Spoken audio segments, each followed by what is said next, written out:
you ready for this? It's time for drag races. Twisted Shifters and 360 Steel present Chaos in the Cornfield at Eddyville Raceway Park's 60th anniversary event, May 23rd through the 25th. It's the biggest race of the year, featuring the stars of Funny Car Chaos and Nitro Chaos in a 3-day ground-pounding festival of horsepower. Plus, meet special guests, Street Outlaw stars Farm Truck and Asian. See dozens of funny cars and smell tons of nitro. The Quick Performance Small Tire Brawl and more. It's high-octane family fun, and every ticket's a pit pass. Memorial Weekend, May 23rd through the 25th at Eddyville Raceway Park. Be there. And the big one is in the books. And the voice of Chaos, David Rattan, was certainly there. Yours truly, Lee Craft. I was not able to be there. I was supposed to be at another drag race, but it rained out. And that happened again this weekend. But, David, you're still, I know, got to be high on the chaos that was the Classic. Oh, you're absolutely right about that. We had, had an interesting start to the season with a couple of events getting pushed back.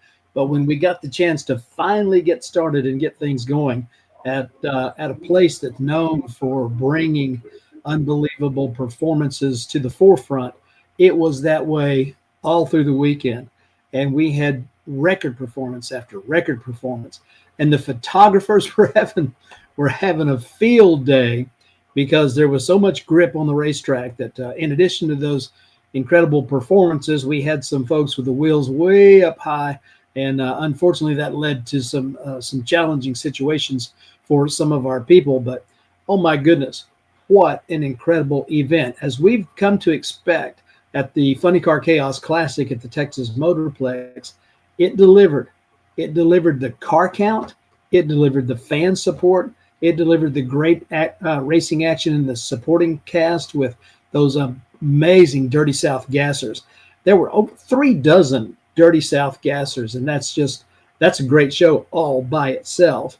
But then you take that high drama plus the TDRA plus the Junior Dragster Shootout, and you wind up with Nitro Chaos with a couple of fields qualifying 16 and qualifying 32 funny cars once again at the Texas Motorplex, and getting new racers. You know, we're up over 210 racers that have run in Funny Car Chaos competition since its inception back in 2017, and adding new winners. In fact, we're going to talk to 2 of those brand new winners tonight, because they got it done, as they have been chasing the title for a while and chasing event wins, and it really came together for them. And I know that you are, just like I am, eagerly anticipating what we're going to hear them say as they talk about what, I'm sure they've got great racing history in their past, and we'll find out about some of that, but bound to have been a highlight, a high point for a racing career for anyone to come into Texas Motorplex.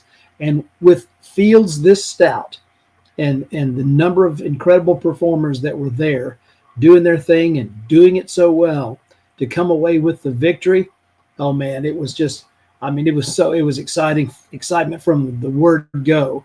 And, we got a chance to see people we haven't seen since the fall, because it's been a long time since we wrapped up the season.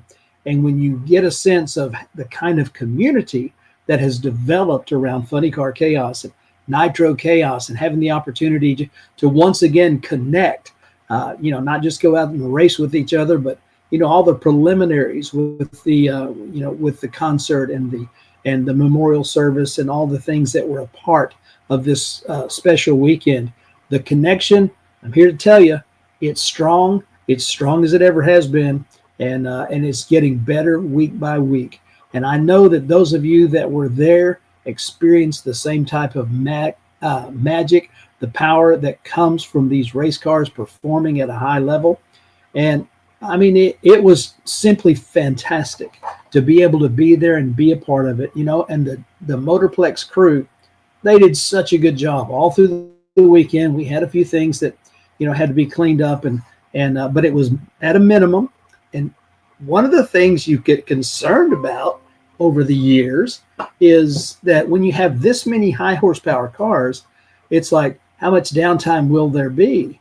And, that's one of those things that used to be kind of a big concern, but you know what? It has not been. It has not ever been with Chaos. And it wasn't this time. There were a few things that, there's always going to be a few things, but it was very much at a minimum.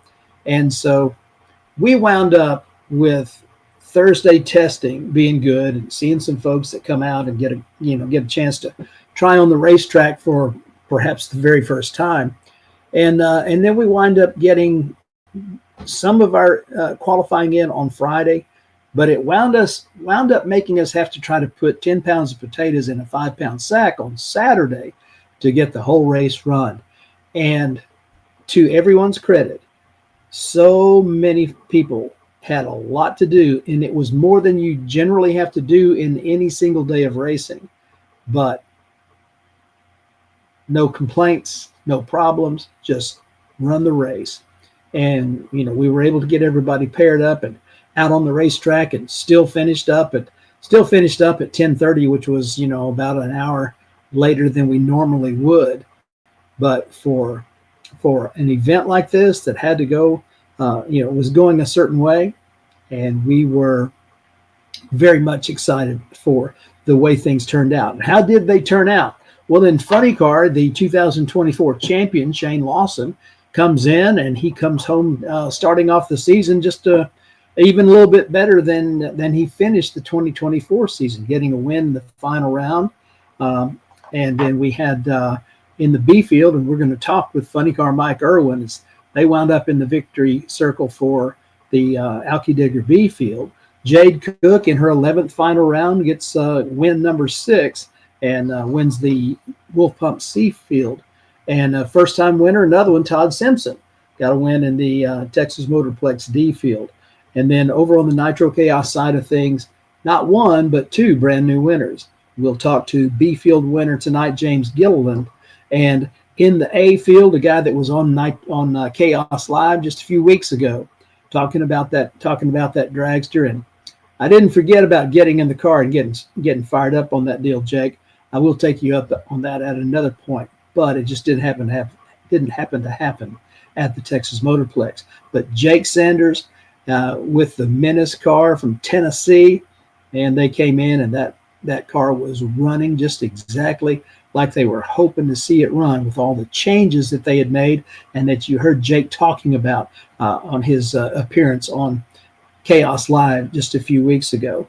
And so we had some first-timers that did very, very well. In the Funny Car Chaos, Brian Lewis brought his beautiful Mustang Funny Car from Oklahoma into the Motorplex and winds up being runner-up in the Rodat Custom Coffee A-Field. So that's just one click less than you would like. You could have a start be any better than that one. So Brian Lewis, he got it to the final round in the A-Field in his first try.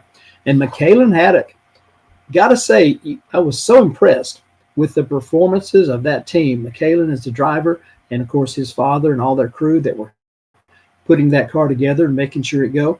From where I sit at the Texas Motorplex, I'm right behind the starting line, and you can watch them track down the racetrack. And during the day with various cars and various classes, sometimes you see them use an awful lot of racetrack. McKaylen, right down the groove, almost without exception. And so the setup on the car was right, and the driver was right. And he winds up going to the semifinal in the Alkydigger B-Field. So new racers in the winner's circle. Great support from the amazing Dirty South Gassers. The TDRA, we had Jerry Bowman over Nick Mears in the NE3 final, Adam Carson over Keith Darrow in the NE2 final, and in the Outlaw 460 final round, we had Wes Buck over Xavier Beltran. And you saw the promo that we are moving on to Eddyville Raceway Park in 3 weeks on Memorial Day weekend for Chaos in the cornfield. And we will talk about that on our next event, but on our next Chaos Live.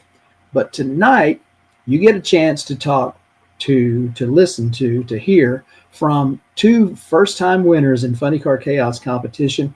And there are a couple of racers that racing Funny Car Chaos and Nitro Chaos that, they've been at it for not too long a period of time, but long enough that they're really anxious to get the wins. And they definitely definitely did it. And we celebrated birthdays with a lot of people, including Randy Remy there, as he's chiming in on CHAOS family. And Eddyville, Jim Moody, can't wait for Eddyville. I'm with you, brother. I'm absolutely with you. We cannot wait to get there. So we will talk about, let's see, I gave you the winners, but let me tell you about, we had some incredible final rounds. And the performances from so many of our crew, of our people, were simply outstanding. Chuck Lofton was in the final round against James Gilliland and ran a 4:10, and that was an extremely close matchup. And in the A field, Jake Sanders beat Donnie Massey. Donnie Massey, the Showtime fuel alter that for the most part has run in the Outlaw Fuel Altered Association for many years and now running in the Extreme Fuel Altered Association. We're going to get a chance to see them in a couple of weeks, but great performances there. Shane Lawson over Brian Lewis in the final of the A field in Funny Car Chaos. David Hill making it to the final round, and he was the final victim for Funny Car Mike Irwin in the Zeus machine. Jade Cook beat Tony Arcuri in an Oklahoma-Colorado final round, and Todd Simpson over Hot Rod Herbie in the D field. So some great performances from some terrific racers. And we have one of those winners that is going to be coming our way here in just a few minutes. We're going to take our first break to hear from some of our sponsors. And then right after that, we're going to come back and we're going to get a chance to hear from first-time winner, Mike Irwin. So stick around. We'll be right back. What can 360 Steel do for you? We make custom steel products made right here in Illinois. Fire pits of all kinds, knockdown styles to take along anywhere. Hold your drinks high with our drink stands while throwing horseshoes or bags. We have a complete line of military to firefighter signs, flags, hats, stickers, and more, along with many styles of decor. Welcome signs and custom clocks to a number of different monograms and signs. Personalized, custom options for your perfect sign. Bare steel or powder coated to last indoors and outdoors. 360steel.com. Spell it out. 360steel.com.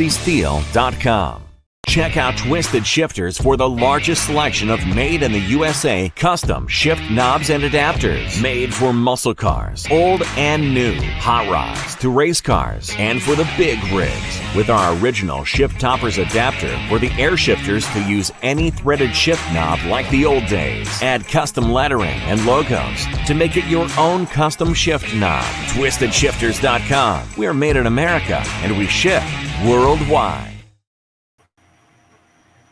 A gentleman that has got his first Funny Car Chaos win under his belt and in a very exciting weekend. We've got Mike Irwin from Granbury, Texas. Mike, welcome to the show. Are you still feeling excited from last weekend? Oh yeah, thanks, Dave. Thanks for having me. Yeah, still on a high. It was unbelievable. We had a great day, obviously. Yeah, there was the posts, the social media posts from people that are, patting you on the back and your whole team. What an amazing weekend. Now you when you saw the win light come on in that final round, was it what you expected? Was it as good or better than you were hoping for? It was amazing. It was really good. It's been a long time for me, Dave. It's been probably 18 years or so since I've won in my own car driving. I've been fortunate to win with a lot of other teams as a crew member, of course, with Lyle Greenberg and Mike Anderson and Jim Murphy and stuff, and the nostalgia funny car and dragster deals. But being in my own car and getting back out there and driving, it's been a long time. I feel like it's been way overdue. It was amazing. I saw the win light and I was surprised, but we've been fighting a vibration in the car, and I couldn't see a whole lot going into the finish line, but I did see that green light pop up, so that was pretty cool. Oh, no doubt. Now, flashing back to that first round, when we saw you take the green light and the parachute comes out, a lot of times that's curtains, that's end of the day. But man, you kept your foot in it and wound up getting to the next round. you can feel that, right, when that happens? You can, and it's a very weird feeling. I've never had that happen. I've been fortunate. I've driven a lot of cars over the years since the mid '80s, and I have never had a parachute come out. And like I said, we have been fighting a vibration in the car, and Dennis Taylor was there. Of course, Terry Morrow was our crew chief, and he was calling the shots. And I think everybody was getting a little frustrated with me because I kept lifting, and this vibration does not want to go away. So, yeah, first round, it was like, got to keep my foot in it. And I left, and it felt really weird. I didn't know what was going on, but yeah, I kept my foot in it, and I didn't see the guy in the other lane. And but I knew something was wrong. I was like, this feels really, really weird. But I knew I couldn't lift. I'd have to load the car by myself. Everybody would have quit and left me there. But and I still didn't see the other guy. I got just shy of the finish line, and I blipped it, and that's when the other chute came out. And then it felt really weird. It was just a strange thing, but it, sheer luck. Fortunately, we got the wind light that one we shouldn't have, but we did. Yeah, well, so the car lived up to its name, strange behavior, on that particular run. Yeah, that's one of the reasons why the car is named that, because funny cars do strange things, right? They do. Now, your nickname, Funny Car Mike, that's not something that you pulled out of a hat 3 weeks ago.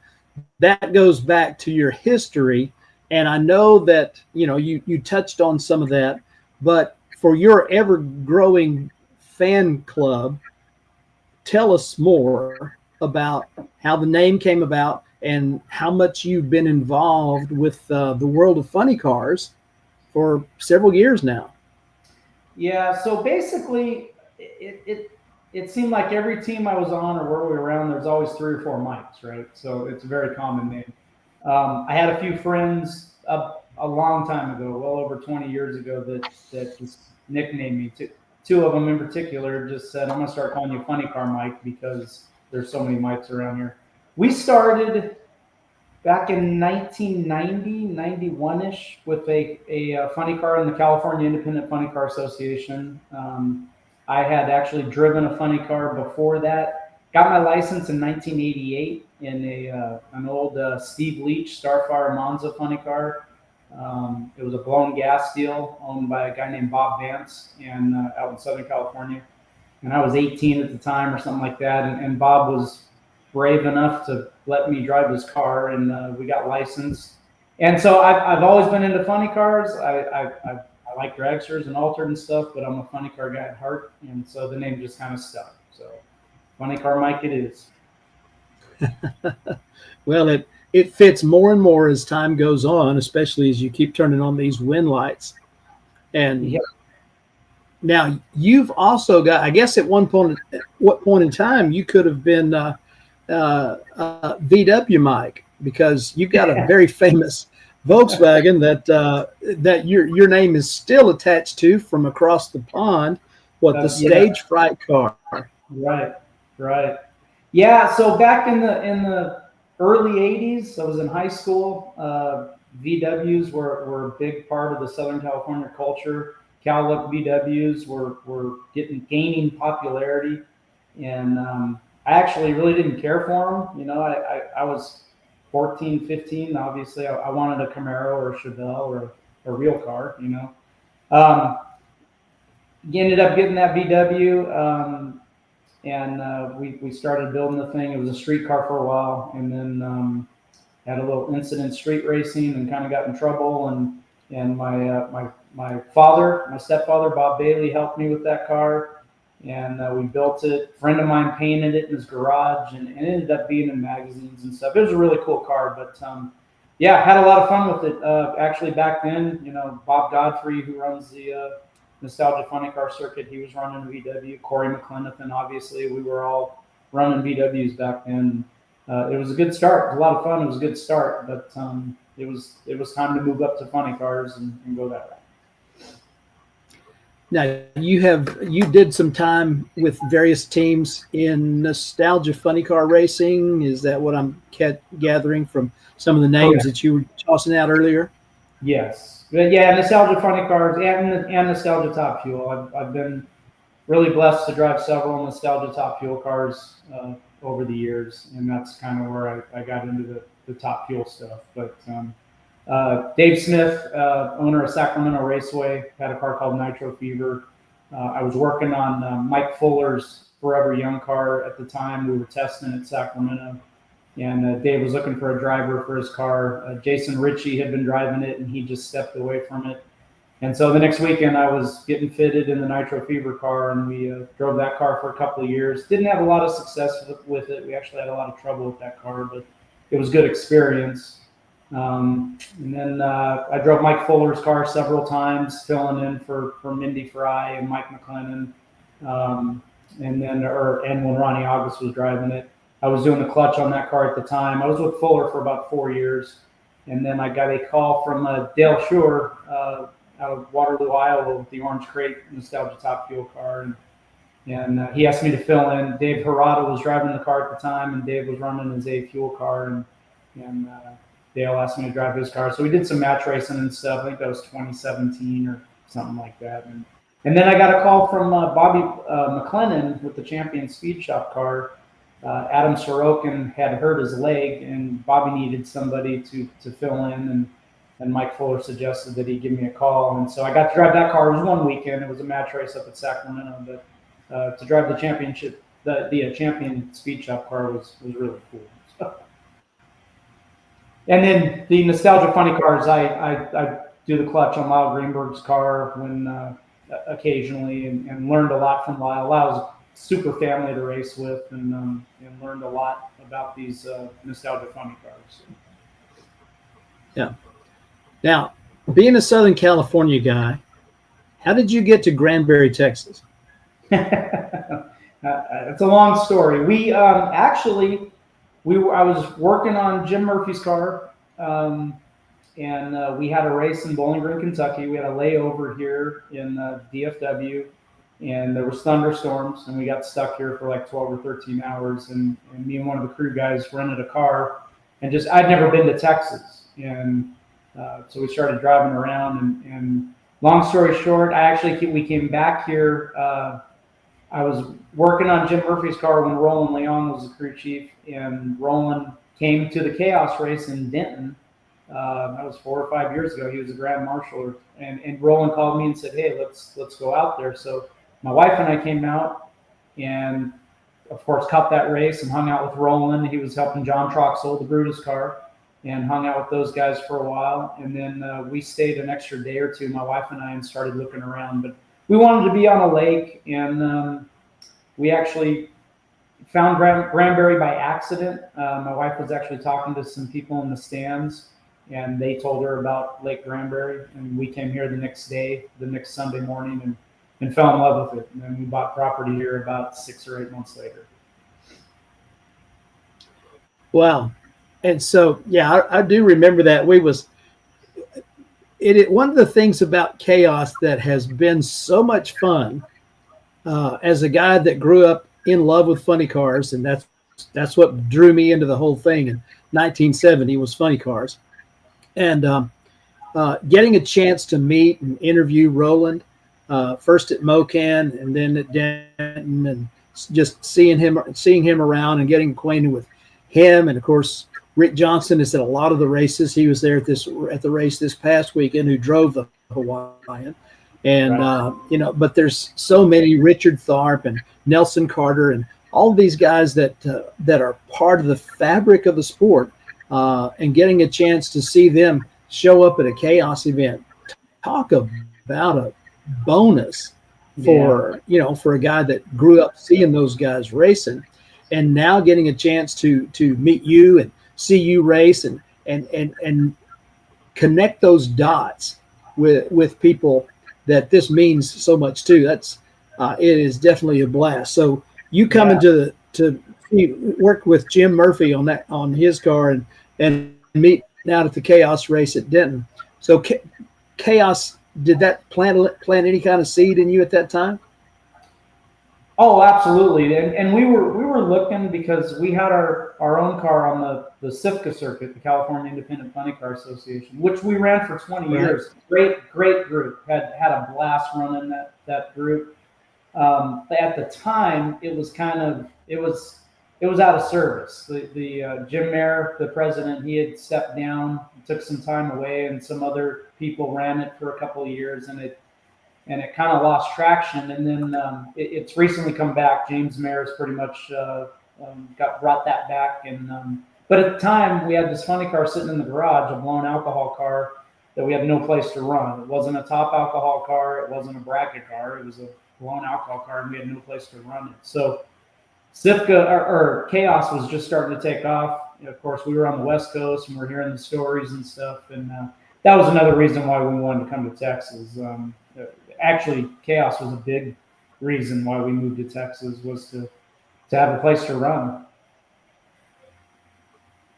Wow, that is really cool. Now, down in Granbury, I was just thinking about it this afternoon when I was thinking about the interview. I know I'm surprised how many people I know down there in that neck of the woods, and it's just a beautiful, beautiful place. It is in all kinds of ways. So I can understand easily you finding it and thinking this is a pretty good place to be. And we're sure glad that you have, we're sure glad that you guys have relocated here, and we love getting the chance to see you have a place to run. Now you changed your combination from what you were running last year, and you changed it to a late model Hemi. Tell us about that. Well, actually, we haven't changed it yet. The car that we're running now, I bought from Dennis Taylor, and we have another car that we've been building forever.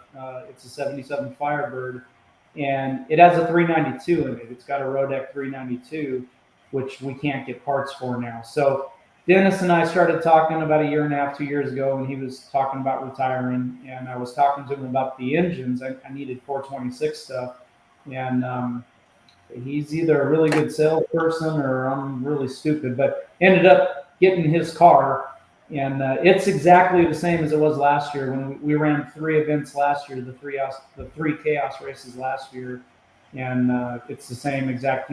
Our plan is to run a few more races with it and get comfortable, the crew and me driving and everything, get it sorted out, and then we're gonna transfer all the 426 over to the Firebird and run that car eventually. So that's the plan right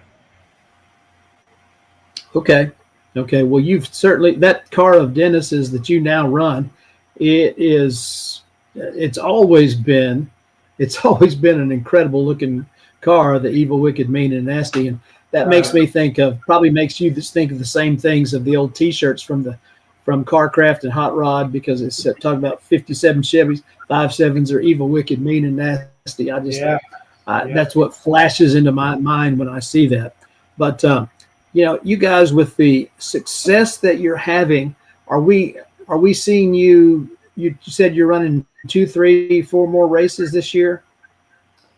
Yeah, we're going to go to Odessa coming up for the invitational deal, and then we can do Tulsa now since it's been rescheduled, and then we'll try and hit probably the one at Mocan and maybe the Nitro CHAOS one at Mocan. Those are all the closest ones. Financially, that's about our limit. So we're trying to make as many as we can, but we've got to try and keep it close to home. So. Yeah, I understand that. Now, we all know that you race. What else do you do? Work to pay for it. So, we're self-employed.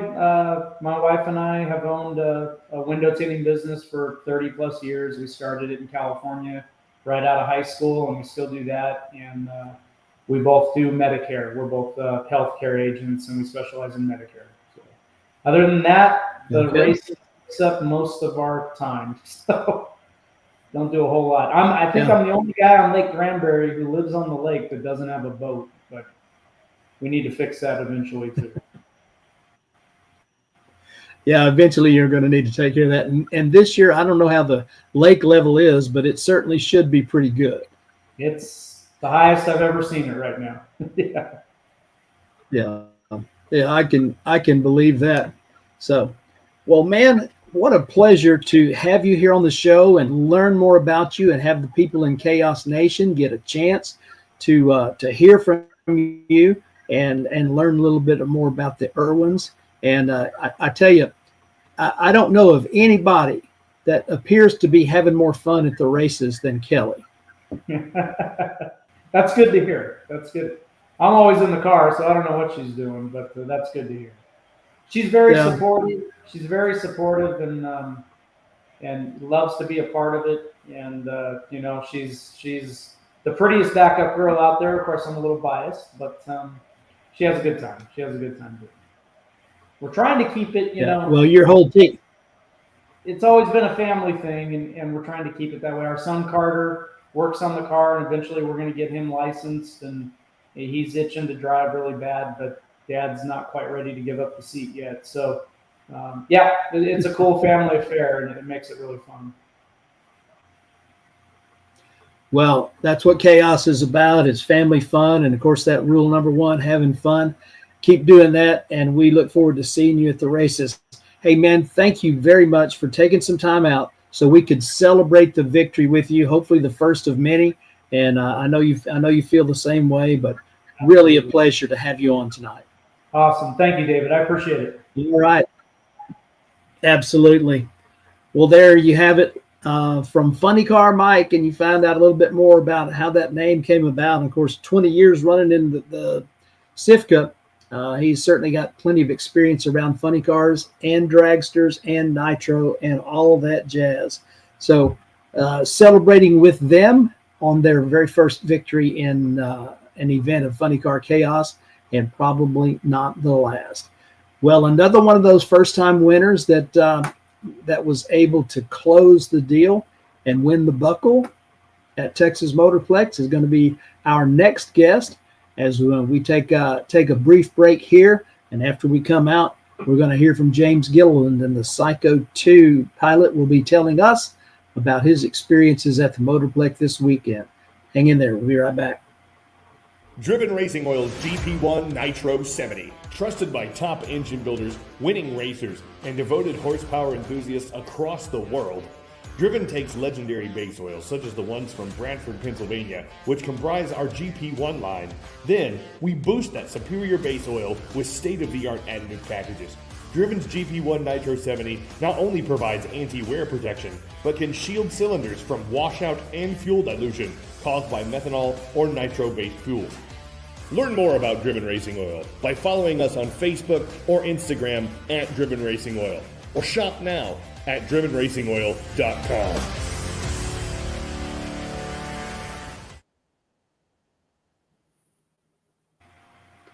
We are back with the second half of the Chaos Live program tonight, and we've got a gentleman that checked something off of his bucket list in more ways than one. James Gilliland, the Psycho 2 driver, got a big victory in Nitro Chaos competition. How you feeling after all that excitement this weekend? Oh, still living on the high. Still living the high.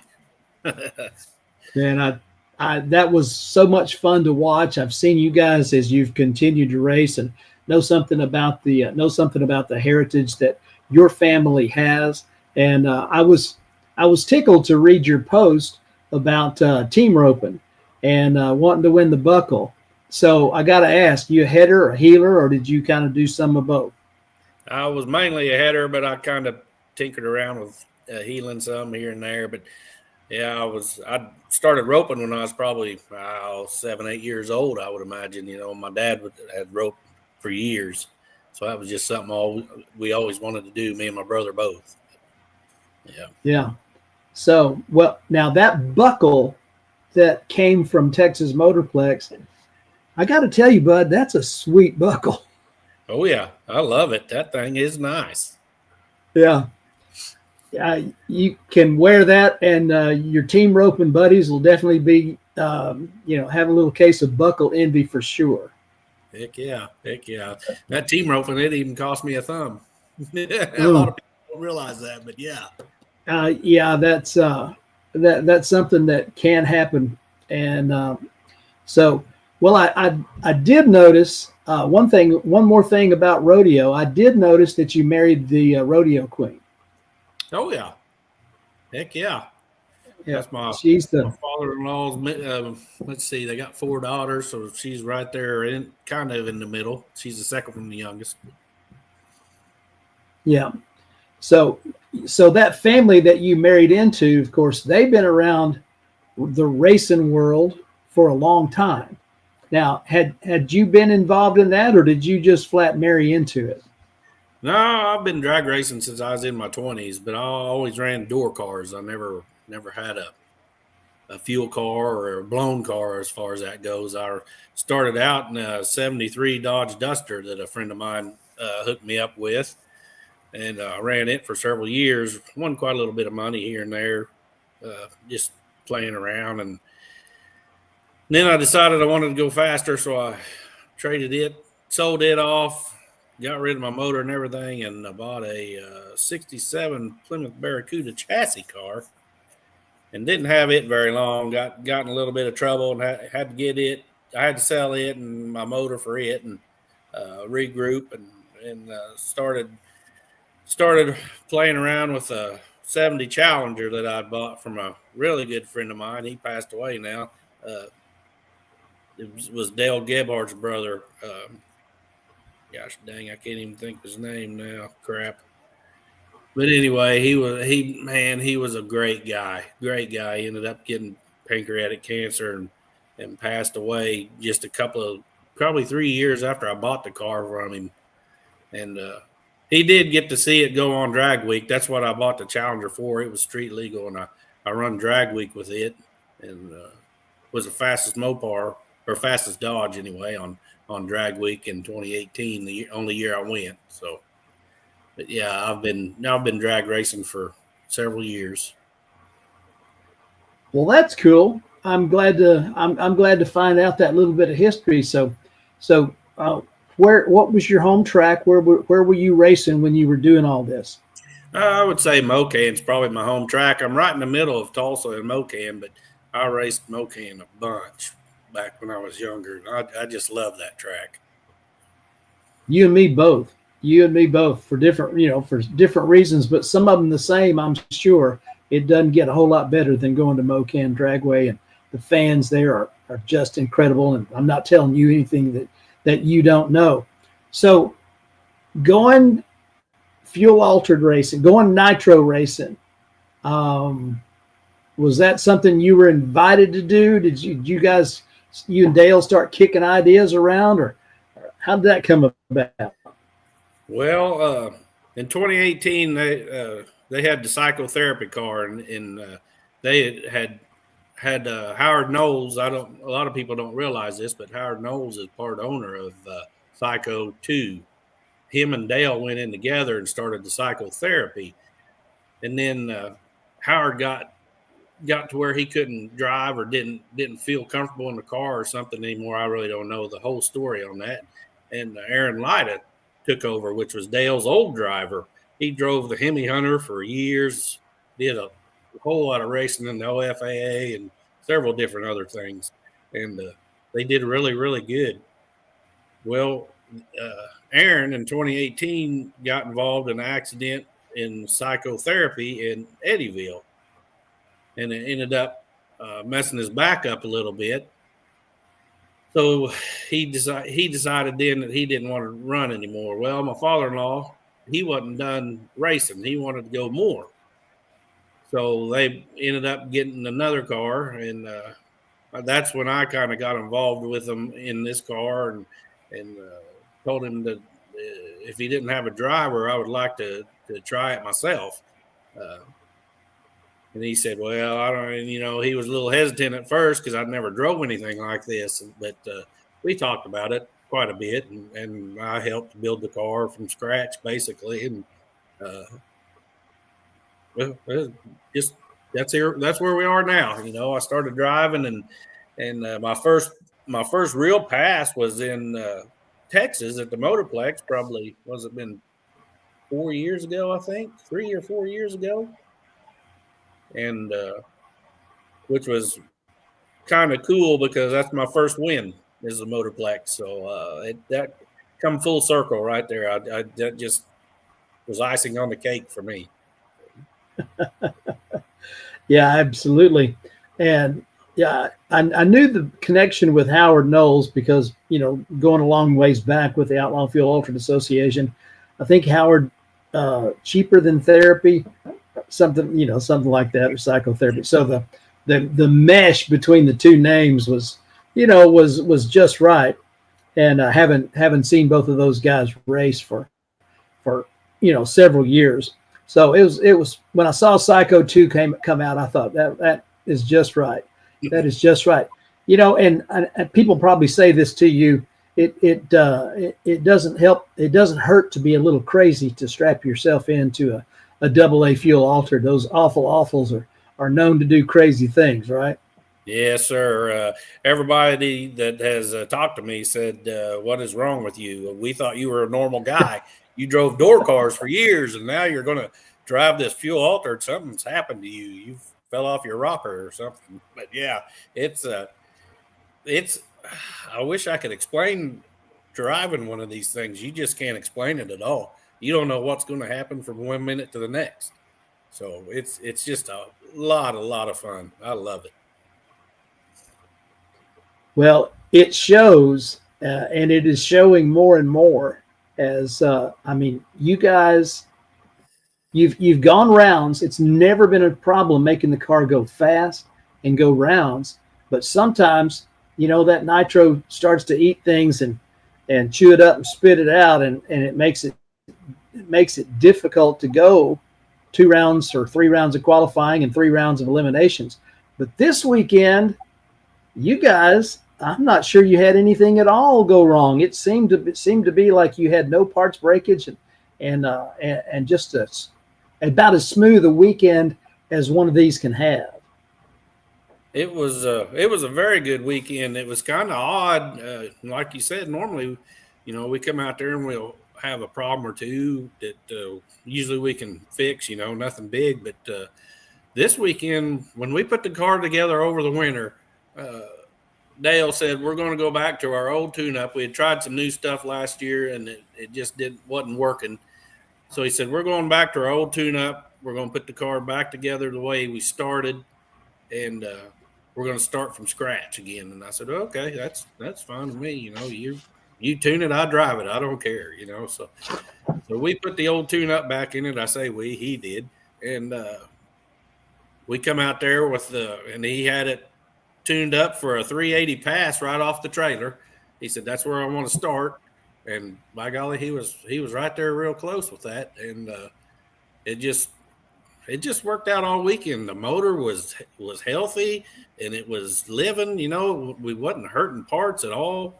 And I don't know, it's kind of unheard of, I believe, but we made five consecutive passes on the same clutch setup. We never even changed the clutch in the car. Man, that is wild. Yeah, I was looking at your first round performance, and the number was exactly 380 with a 0 and 203.9 miles an hour.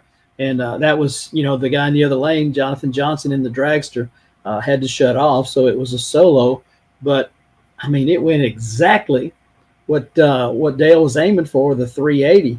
And then you stepped it up in the semifinal against Nitro Relapse, and with a 377 at 209. Now, I don't know if that's as quick and as fast as you've gone before. Have you gone quicker than that? But it's bound to be kind of in the range of getting there close to personal bests. It was real close. I believe it was my third license pass down in Texas. I went 370 at 211.78 or almost 212 mile an hour. So far, that's the quickest I've been so far. Now, the excitement of having a nitro motor push you down the racetrack or pull you down the racetrack that fast, it's I mean, when you're behind the rope and you nod your head and it's time to swing that loop, there's some acceleration there, but not quite like this. No, nothing like this car. It's just unreal, and it don't stop. Yeah. Everybody, you can talk to everybody, but from the hit of the throttle to you lift, it's pulling the whole way. It don't quit. Yeah, if you had enough fuel and the motor would last long enough, you could just keep going. It seems like it would keep accelerating forever. Well, it will. I can testify to that. Last year I made a little mistake and went a little ways past the 8-mile marker, and the graph when we got back on the data logger, it showed it went. I think last year I went real close to a 380 on that first, but 382 if I remember right. And the data logger graph was just kind of slowly climbing, and then when I went right past the 8th mile, it just shot straight up, and it didn't quit till I lifted. And when I lifted, it was already too late. But anyway, so that things do not quit pulling. It's just unbelievable. Yeah, well, that's one of the reasons that everybody's so excited by drag racing, and particularly nitro racing, supercharged racing. Those altereds, and at night. Now you've got this experience now with racing after dark and the header flames and all that kind of stuff. It's for the fans and everything. It's great, but for a driver, had you ever imagined anything like that? No. And to be real honest with you, it's kind of nerve-wracking when you're sitting in the seat going that fast, because it's hard to see anyway going that fast. But then you add the dark in there, and with the real bright header flames right beside you, it is just it's pretty tough to see what you're doing. And if you pedal it, all of a sudden it gets dark. Yeah, then it gets real dark real fast. Yeah. Well, you guys have got a family operation like so many of our teams do, and the involvement of the family members. Who you got doing what? I mean, is it something that everybody's looking forward to as much as you are?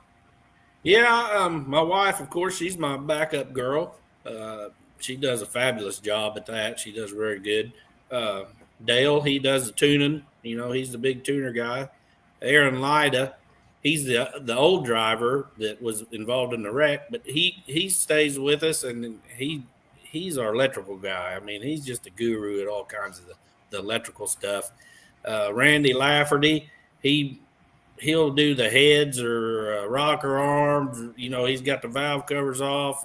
He's changing oil. Billy Payton, him and Randy, they kind of switch off back and forth. And Aaron, he gets in there with that stuff too if he don't have anything going on. And then we have another guy. He wasn't with us this year at Texas. Marty Osborne. He's up in Minnesota. He comes down and he helps. He helps a lot. He's just a tremendous guy. He's an Army veteran like my father-in-law. He's just a really nice guy, and he helps us quite a bit. And then this year down in Texas, we actually had a new guy. Was Billy Payton's nephew. CHAOS was his name, and he really stepped up and helped us a bunch. And it was his first time. It was like he knew what he was doing already. He helped us a bunch. And then, of course, when I get back and get clothes changed, I'll get in there and do whatever I can do to help. And Texas was the first race where I was in charge of the clutch the whole race. I set the clutch up basically the whole race. My father-in-law had it set up, when we pulled in the gate for the first pass.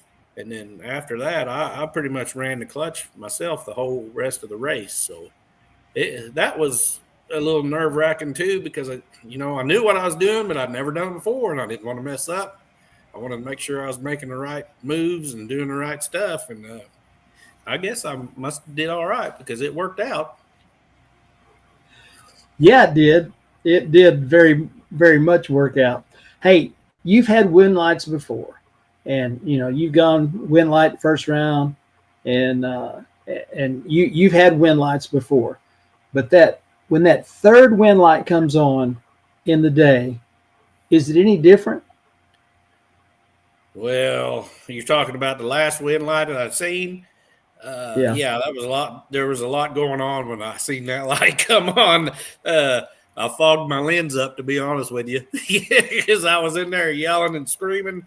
I couldn't believe that I'd won the race. I know I left on the guy. I can't say what was the guy's name. Chuck Lofton. Yeah, Chuck Lofton.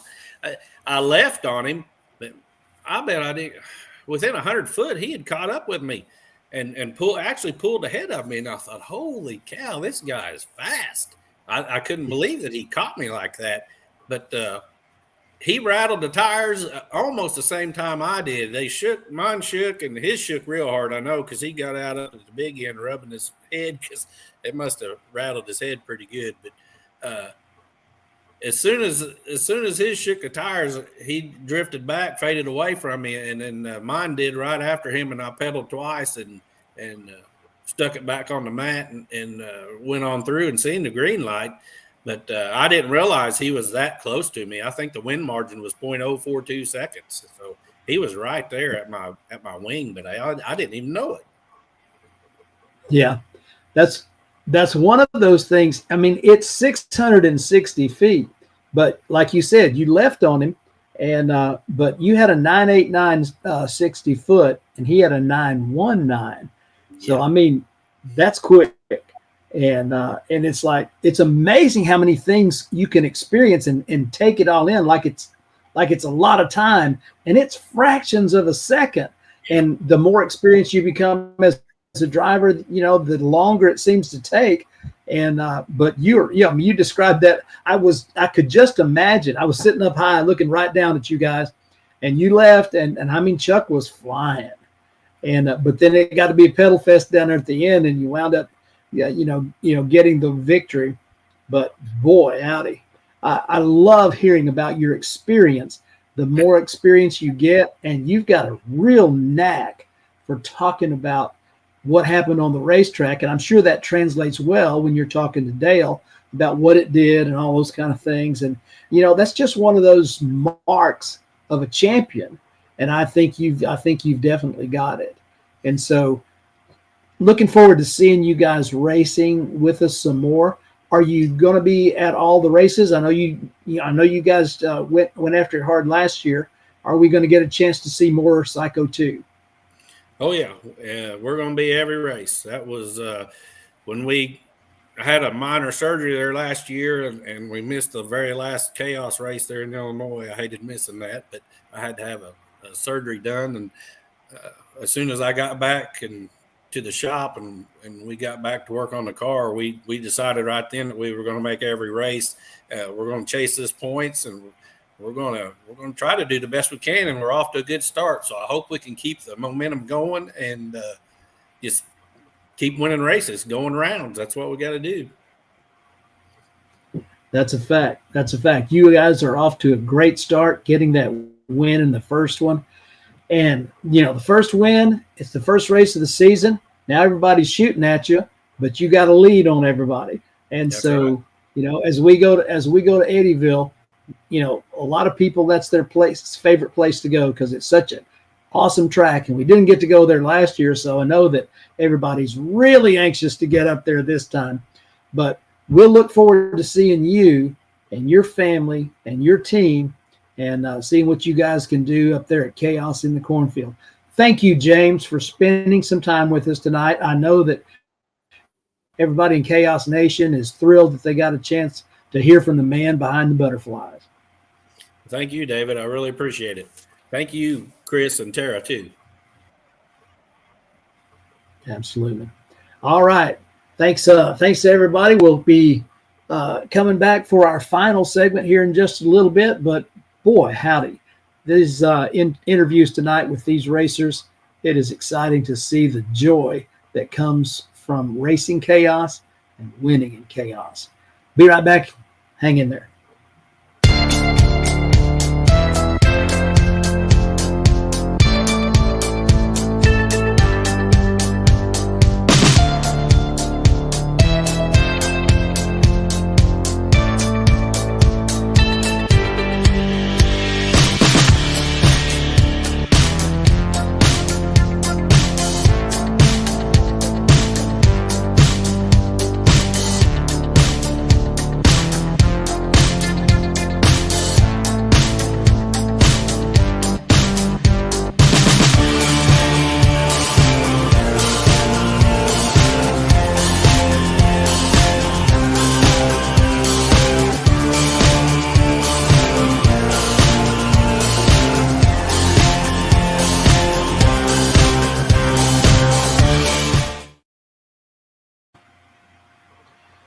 Well, it was a great weekend for a fact, and it was so exciting to see all of the action and to get a chance tonight to hear from these first-time winners, Lee.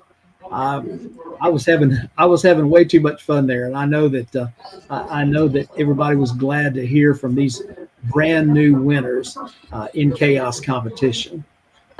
Certainly great to hear from them, and the classic serving up, classic moments that we have some folks that you might not have circled to go out there and win the classic do just that. Chris Graves, owner and promoter of Chaos Nation, was on Accomplish Plus Power Hour last night. He definitely delivered about the energy that the classic served up, spoke about Jake Sanders and his big win and that unique combination of the front engine dragster that he has got going on. Thing looks like a drag racing Hot Wheels car, absolutely, with that big hat, the big tires, and the big canards or air deflectors or whatever you want to call these things today. Nonetheless, what a spectacular program it was. Certainly, I'm like, man, I wish I could have been there. What a great show it had to be. Now, David, I do have a question since I wasn't there, and there is video of the finals. What took place in Shane Lawson going to victory lane? Because from what I could see, like photos and things of that nature and what little glimpses, it's a round one victory and then apparently some other issues in the other lane, and he's able to pick up a win. You know what? I'm gonna have to refer back to my sheet on. Let's see, the A field. Well, there's a lot of racing to announce, David. Brother, you ain't wrong about that. That was a lot of talking. I remember when my wife went with me to Eddyville a few years ago, and after it was done that first day, she said, "You talk a lot," which is not normal, but I do talk a lot at the racetrack, and so I was pretty spent by the time that one was done, and I do know that there were. I'm not sure what. I'm going to have to take a pass on that one and do my homework or something because I'm not exactly sure. Well, Joe says there was a fuel leak for Lewis in the finals. Okay, there's that answer. Okay. They did have to shut their car off, so it was a solo run. But yeah, Oklahoma continued to show up and show out as it was pointed out during the race that Oklahoma has more wins than any other state, and they got two more at the Classic. But boy, it was a great event. Hey, it was terrific to get a chance to see Fred Spell and Buddy Hull both there, as Spell Paving and Vertex Roofers and General Contracting had lent their support to the Funny Car Chaos Classic. And to get a chance to see them there, I know there were a lot of people that were very excited to see them and extending words of appreciation, and we definitely want to do that too. And of course, they weren't the only ones. Nick Arias was there, and Marvin Rodak made his appearance as he usually does there at the Classic. And we had so many good things going on. It was just a terrific time to finally get this season underway, Lee, because it has been, we're a month late getting it going, and now that puts us at an accelerated pace for getting all the races in through this year. But it's one weekend down and 13 to go, or 12 to go, as we got 13 events, including some of our invitationals and things for the season. But it was, as expected, it was a great way to start, and it was so good to see all these people that we've been missing since last fall and get a chance to shake hands and give some hugs and high fives and restart the relationships for another year. It was simply great. We missed seeing you, and I do mean that sincerely, that we hated that you didn't get a chance to be there, but I hope that your schedule permits more opportunities to return to the chaos. Well, Eddyville will be the first one. Cannot wait to get up there as we missed it, last year. And also just Eddyville is such a great place to go. It is, whether it's, They're Not a Fire or World Fuel Altered Nationals, or now the big show that is there, obviously, Chaos in the Cornfield. What a spectacular, I can't help but look back on that, David, and you had Gerald and you had Chris. They were kind of biting their nails like, we're crazy, this isn't going to work, and it went perfectly. And now everybody wants to double. So, yeah, come to Chaos in the Cornfield. The corn may not be high at that time of the year, but the good times will be high at Chaos in the Cornfield in Eddyville. Oh yeah, it'll be over the top there. And Chris announced at Ennis that the Chaos in the Cornfield event will be live streamed on the YouTube channel. So I mean, there's nothing that beats being there in person. However, for those that can't be there, it's going to be live streamed, and this is a must see live stream. Definitely is. So we're happy that that's happening. Absolutely, man. I can't wait to get my dose of chaos. And with all the schedule changes, it may not be a chaos race, but Chris does have a race happening this weekend at Mocan Dragway with some door car action. So, folks, if you're there in Missouri and Kansas, and right there on the border around Joplin, Mocan Dragway is the place to be Friday and Saturday for some action. You might want to bring some extra earplugs. I'll be on the mic, so watch out. All right, good deal. Yeah, there's 4 states really close to Mocan Dragway, so there should be a lot of folks joining in for that activity this weekend. Well, Lee, it's good to see your face again, to hear your voice, and get a chance to talk a little drag racing with the good folks of Chaos Nation. I appreciate you producing this show, and I appreciate all the work that you do. Well, folks, that is going to do it for this episode of Chaos Live. A fantastic opportunity to get acquainted with some of those racers that are getting it done in a big time way. And it was so much fun to experience the winter circle, all the celebrations that took place. And it was a lot to get done on one day after testing on Thursday and then having a lot of Friday get rained out. So we did get some of the qualifications done, but man, those Nitro Chaos racers, they had to get everything done on Saturday. And there were some things that we wanted to do that didn't get done, like David Hill racing Dave Hill. And they both did extremely well, with one going to the semifinals and David Hill from Colorado going to a final. They were hoping to line up together, but that didn't happen. Maybe it'll happen at another race in the very near future. But from all of us here at Funny Car Chaos and Nitro Chaos, we are excited that we are underway with the 2025 season. And we're very happy that you're a part of it, because we want you to know that, what we do this for is for all the people in Chaos Nation. The racers have a place to race. You heard Mike talking about that, is that having a place to race, having a championship to chase, and having a great bunch of people to do with it is part of what keeps this magic going on and on and on.